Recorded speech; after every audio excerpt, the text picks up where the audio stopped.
Hello'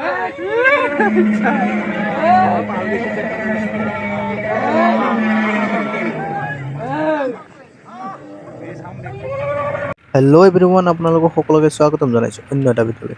আৰু যিহেতু আপোনালোকে দেখিব পাৰিছে, এতিয়া মই ট্ৰেক্টৰৰ ওপৰত বহি আছোঁ, মানে ট্ৰেক্টৰখন লৈ গৈ আছোঁ পথাৰত। আৰু আজিৰ এই ভিডিঅ'টো কমপ্লিট পথাৰৰ ওপৰত হ'ব, যিহেতু খেতি বাতিৰ কাম আৰম্ভ হৈছে, ধান কাটা মৰাৰ কাম আৰম্ভ হৈছে।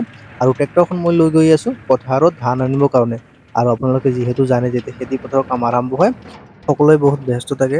ধান কটা মানুহৰ পৰা ট্ৰেক্টৰৰ পৰা সকলোৱে বহুত ব্যস্ত থাকে, কাৰণ কম সময়ৰ ভিতৰত সকলোৰে কাম কৰিব লাগে। আৰু এইফালে চাওক বন্ধুসকল, মানুহে মাৰা কাম আৰম্ভ কৰি দিছে, কাৰণ সময় হাতত কমেই আছে। আৰু লগতে হাতী জাক এটা আহিছে, সেইকাৰণে মানুহে কম সময়ৰ ভিতৰত কামবোৰ কৰি শেষ কৰিব বিচাৰি আছিল। আৰু এনেকৈ বহি গৈ আছোঁ আমি পথাৰৰ মাজত।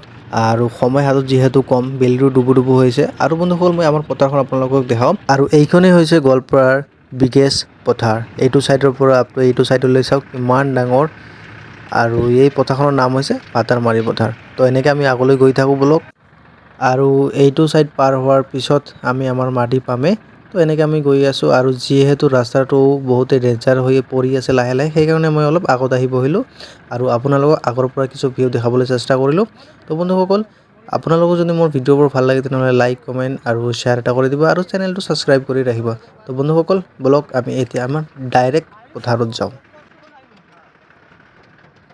আৰু ট্ৰেক্টৰৰ পিছত মোৰ দুজন সংগী আকিনুৰ আৰু চাদিল অলপ ষ্টাণ্ট কৰিবলৈ চেষ্টা কৰি আছিল, কিন্তু নোৱাৰিলে।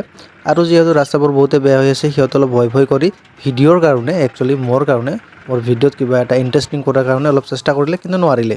ফাইনেলি এতিয়া আহি পালোঁ আমাৰ মাটিত।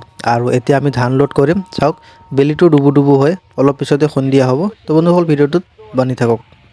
আমি সকলোৱে মিলি এতিয়া ধান লোড কৰি আছোঁ। তো বন্ধুসকল, ভিডিঅ'টো বেছি লং নকৰোঁ।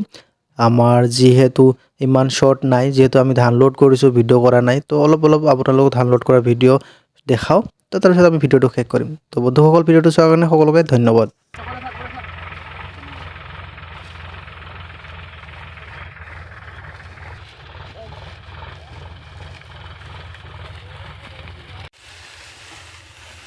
ঠান্ডা না কৰলে ভাই ও